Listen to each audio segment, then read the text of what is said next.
జై శ్రీరామ్. వేదాలను చదివినవాడే ఈ విధంగా మాట్లాడగలడు అని రాముడు లక్ష్మణునితో అన్న మాటల గురించి తెలుసుకుందాం. కిష్కింధాకాండ 3వ సర్గ 31వ శ్లోకం.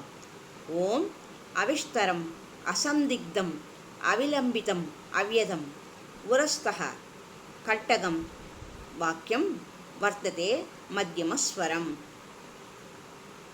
హనుమంతుని మాటలో అనవసరపు పొడిగింపు లేదు, చెప్పిన విషయంలో సందేహానికి తావులేదు, ఉచ్చారణలో తొందర లేదు, మాట్లాడటంలో అతనికి కష్టం, వినేవారికి ఇబ్బంది రెండూ లేవు. హనుమంతుని వాక్కు వక్షస్థలం నుండి కంఠాన్ని చేరగా మధురంగా మధ్యమస్వరంలో మాట్లాడాడు అని రాముడు లక్ష్మణునికి చెప్పినట్లు వాల్మీకి మహర్షి కిష్కింధాకాండలో వివరించారు.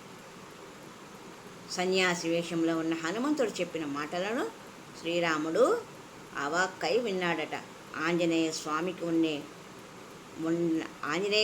ఉన్న మాటలాడే విద్యను మెచ్చుకుంటూ లక్ష్మణునితో అన్న మాటలు అవిస్తరం అసందిగ్ధం అవిలంబితం అవృధం. అవిస్తరం అసందిగ్ధం అవిలంబితం అవ్యధం ఉరస్తః కంఠగం వాక్యం వర్తతే మధ్యమస్వరం.